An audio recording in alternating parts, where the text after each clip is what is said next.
Hello again, this is World Talks on TVP World, and my name is Anna Kalczynska. I want the war settled, says President Donald Trump, and he actually may be taking steps to make it happen. Although there was no official confirmation on the part of the U.S. administration, Financial Times reports the U.S. intelligence has directly assisted Ukraine in carrying out long-range precision strikes on Russian infrastructure. With the Russian potential weakened by 60%, it constitutes a serious development and is yet another proof of close cooperation between Washington and Kiev.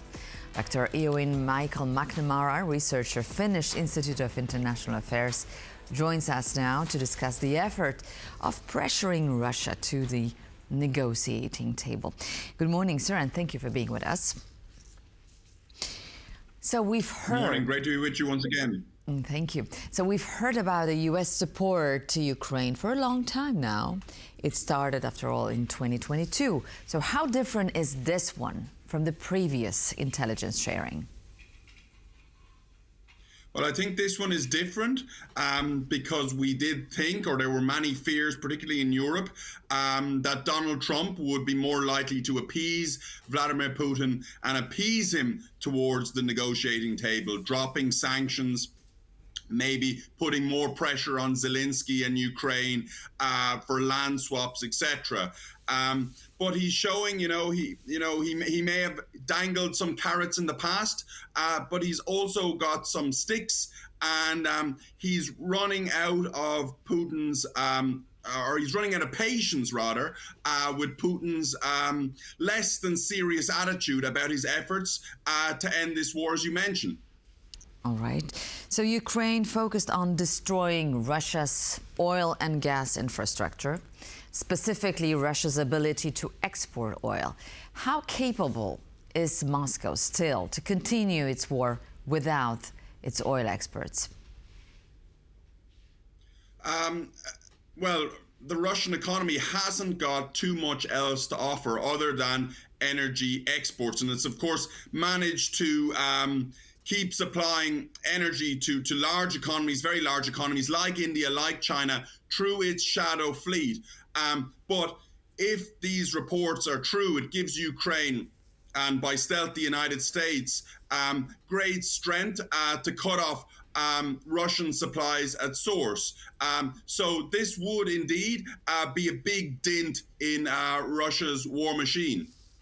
Exactly. So you've mentioned this shadow fleet. What else can Ukraine do to weaken Russia's ability to export its oil? Do you see damaging of Russia's shadow fleet, the vessels that are heading out through maritime routes, carrying out oil headed to China, India and Turkey as another part of this strategy?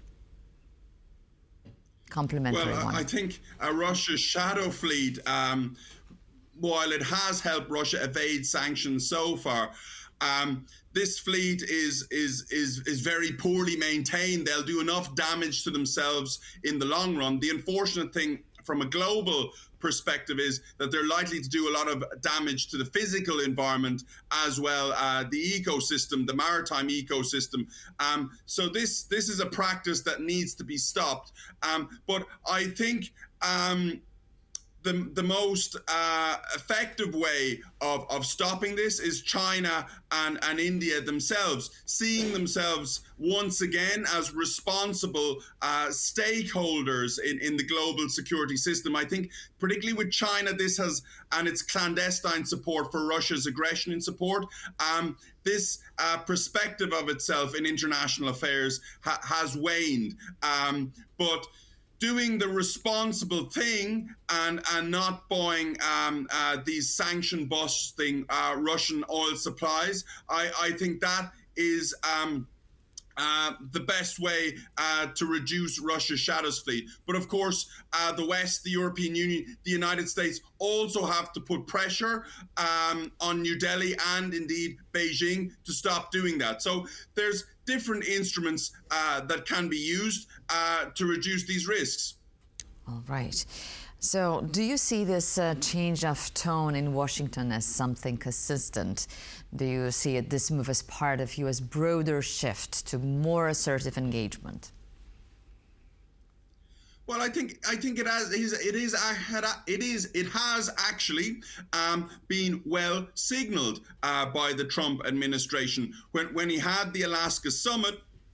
And we had the follow-up meetings with the European leaders. This is Donald Trump and Vladimir Zelensky. That he wanted to test. He said the Alaska summit back at the end of August was an effort to get a measure on Vladimir Putin's seriousness for peace. He is now seen as Vladimir Putin has dillied and dallied and delayed and maintained his aggression on Ukraine, that Vladimir Putin is not serious. So now he needs to change tack. And of course, we've seen this from a long way out. He has, people in his administration and Trump himself has said that he will load up Ukraine with military instruments and weapons should Russia signal that it's not serious about ending its aggression in Ukraine. So this is a reckoning for Vladimir Putin, no doubt.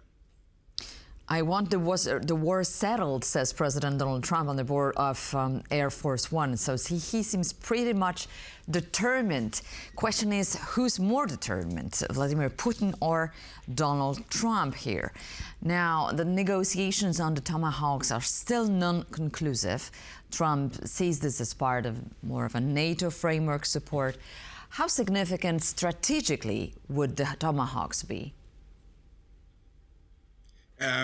Strategically and militarily, this would be very, very significant because it would give Ukraine the reach to strike very, very deep into Russian territory and identify many critical targets for Russia. Of course, the tension here or the sensitivity here is whether these weapons would be used against civilians, and Ukrainian assurances that they will not be used for that purpose are very, very important. And of course, holding to their word with that would be very, very important as well, and making sure there's no mistakes or mishaps. But as a target to target Russian military infrastructure, these Tomahawk missiles might not necessarily be a game changer, but they certainly would tilt the momentum of the war to some extent back to Ukraine.